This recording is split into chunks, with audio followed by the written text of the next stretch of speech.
Hello everyone and welcome to Stan the Wine Man TV. I'm your host, Stan Rattan, and this is the Blue Collar Wine Show where my goal is to help you spend your wine dollars wisely. How do I do that? I taste the wines, I review them, and then it's up to you. I review, it's up to you. Remember, it's your palate. Like I've been doing for a little bit, and it's funny that I'm doing this program today, because today I was at the store working. I'm on my lunch break right now, but I was working at the store and this gentleman came up and I had this big pile of wine. I was putting together special orders for my tasting event I did with David O'Reilly, and he said, and this is my point that I've been making on the show, is he said, you know, most people when they buy wine back in the day, and he was an older gentleman, he said, you know, we were on limited budgets, we bought what we could afford, but come Christmas time, you know, all the corks came off. We didn't care. And that's really true for a lot of people. I know it's true for me. Christmas and New Year's, I bust open some pretty nice bottles of wine and champagne, because, you know, that's the time of year to do it, especially when you're cooking up a Christmas ham or a prime rib. You know, you want a better quality wine. That's the way it is. So, last episode, I did some, I believe it was Riojas. I know it was Riojas, which are nice pairings for prime rib.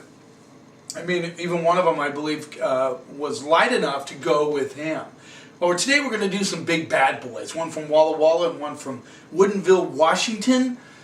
If you're watching from the East Coast, I'm sorry, probably not available to you, but for you homies on the West Coast here, you probably can get your hands on some of these wines.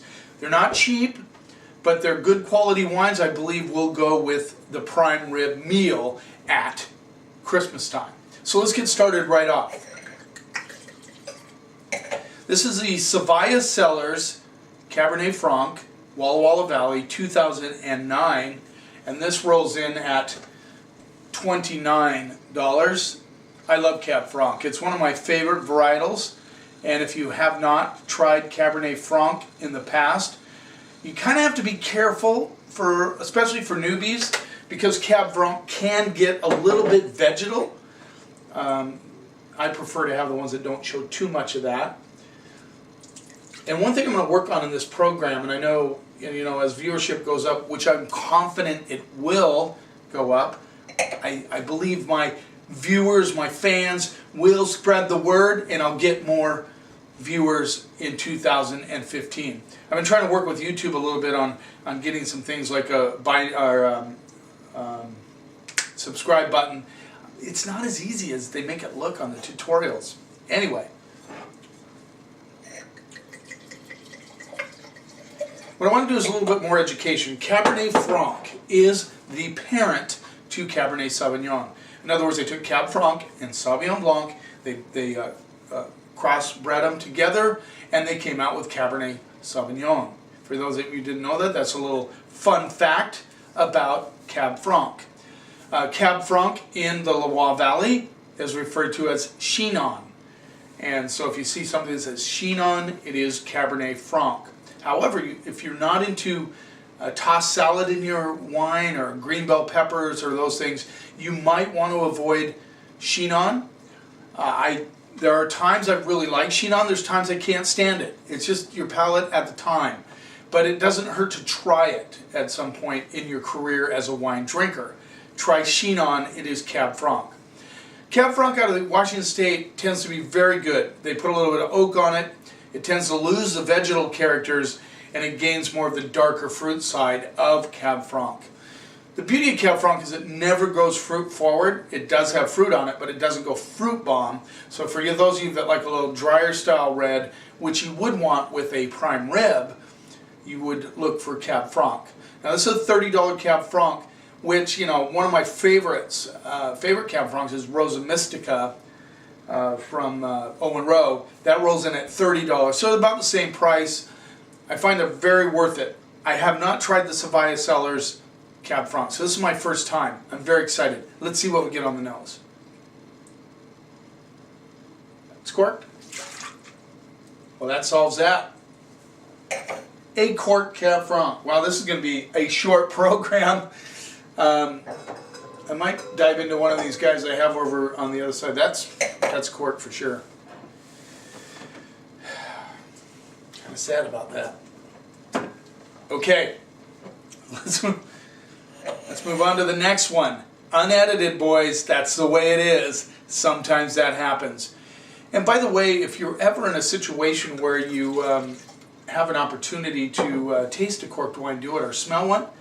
I know this last tasting event I did, we ran across a corked Chardonnay, and we saved it, let people smell it. It was really corked.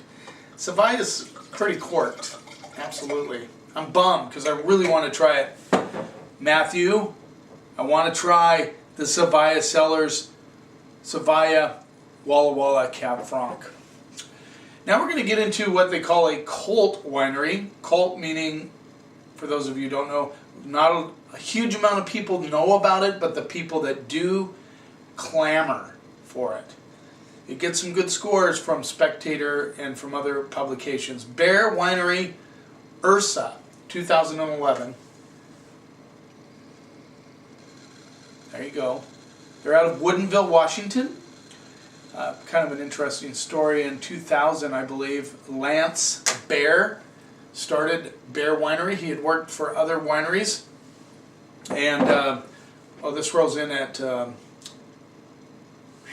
40 US dollars.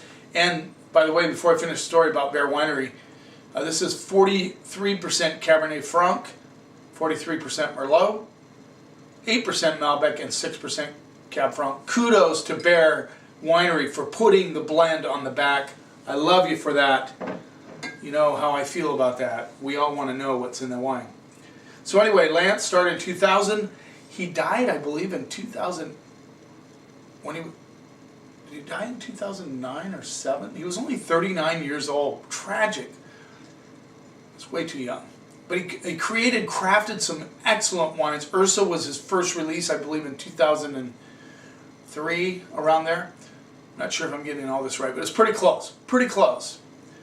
And he passed away. His family took over, and they're trying to carry the torch for Baer Winery, and they're still getting good accolades from the press and so forth. Let's see what we get on the nose. I put that other glass away. Now this definitely has a Cab Franc on the nose. I get that green, kind of green bell pepper, lettuce. Get a little tobacco notes, almost like a green tobacco. It's slightly closed on the nose. I get a little dust element coming through.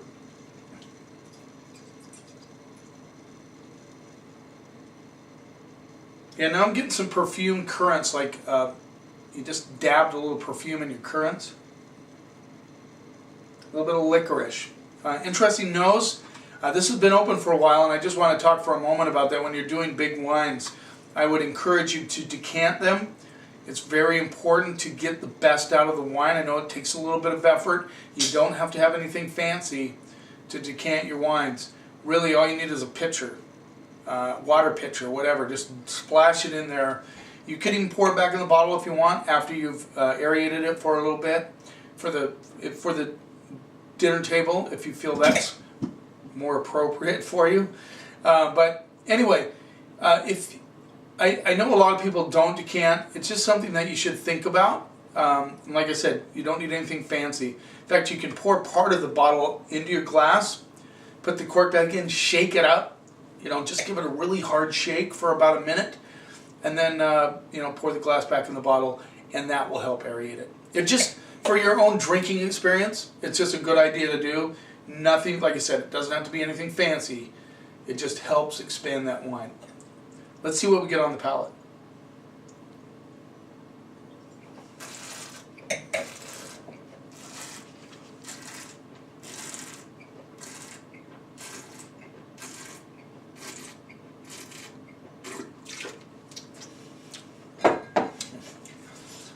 I love this wine. I've always liked the Baer Ursa. They do an excellent job. Very consistent. Nice fruit. You get currants and blackberries and boysenberries are all there. Then there's a nice spiciness that comes through right on the mid palate into the finish, like white pepper and cracked black pepper. It's all there. Good flow, seamless flow across the palate, really. And it's very delicious. You get just a hint of asparagus, but nothing really outrageous. Nothing outrageous. I think most of you can handle it.